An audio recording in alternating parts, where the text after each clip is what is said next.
সাইয়্যিদিনা মাওলানা মুহাম্মদ ওয়া আলা আলি সাইয়্যিদিনা মাওলানা মুহাম্মদ সাল্লাল্লাহু তাআলা আলাইহি ওয়াসাল্লাম।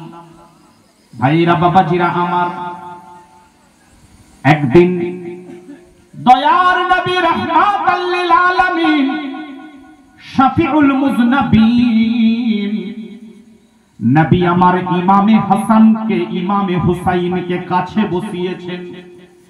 ইমামে হাসান পাক ইমামে হুসাইন পাককে নবী আমার কাছে বসিয়ে তাদের দুইজনের ইন্টারভিউ নিচ্ছেন।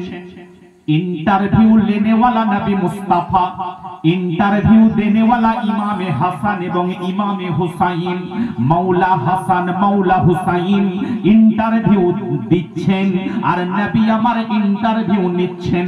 की इंटरव्यू निच्छेन?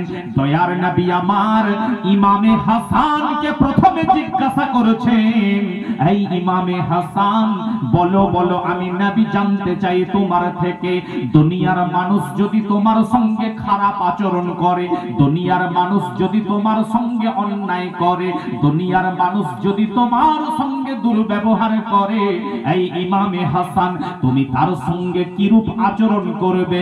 ইমামে হাসান পাক আমার নবী মুস্তাফাকে সাক্ষী রেখে বলছেন, ইয়া রাসূলুল্লাহ হুজুর গো আপনি সাক্ষী থাকুন, দুনিয়ার মানুষ যদি আমার সঙ্গে খারাপ ব্যবহার করে, দুর্ব্যবহার করে, খারাপ আচরণ করে, ইয়া রাসূলুল্লাহ আমি আমার স্বভাব মোতাবেক আমি তাকে বারংবার ক্ষমা করে যাব, বারংবার ক্ষমা সুন্দর দৃষ্টিতেই তাকে দেখব। ইমামে হাসান পাক উনি অত্যন্ত ক্ষমাশীল ব্যক্তিত্ব। আলহামদুলিল্লাহ, দয়ার নবী রাহমাতে আলাম ইমামে হাসান পাকের থেকে এই রকম উত্তর শুনে নবী আমার বললেন, এই ইমামে হাসান তোমার এই কথাটা আমি নবীর বড় ভালো লেগেছে, নবীকে বড় ভালো লেগেছে, স্বয়ং আল্লাহ রাব্বুল আলামিনকে তোমার এই কথাটা বড় ভালো লেগেছে।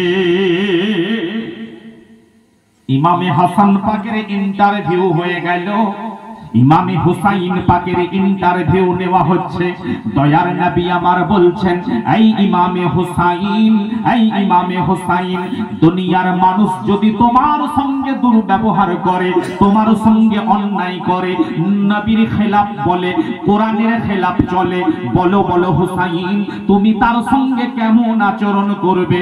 ইমামে হুসাইন বলছে, ইয়া রাসূলুল্লাহ ইয়া হাবিবাল্লাহ হুজুর গো আপনি সাক্ষী থাকুন, আমি তাকে প্রথমবার ক্ষমা করে দেব, ইয়া রাসূলুল্লাহ আমি তাকে প্রথমবার ক্ষমা করে বোঝাবার চেষ্টা করব, ইয়া রাসূলুল্লাহ আমি তাকে দ্বিতীয়বার ক্ষমা করে বোঝাবার চেষ্টা করব, ইয়া হাবিবাল্লাহ তৃতীয়বার যদি আমার বিরুদ্ধাচরণ করে, আমার নবীর বিরুদ্ধাচরণ করে, কোরআনের খেলাফ বলে, কোরআনের খেলাফ চলে, আমি হুসাইন তার বিরুদ্ধে নিজের জান বাজি রেখে, প্রাণ বাজি রেখে আমি তার বিরুদ্ধে জিহাদ ঘোষণা করব।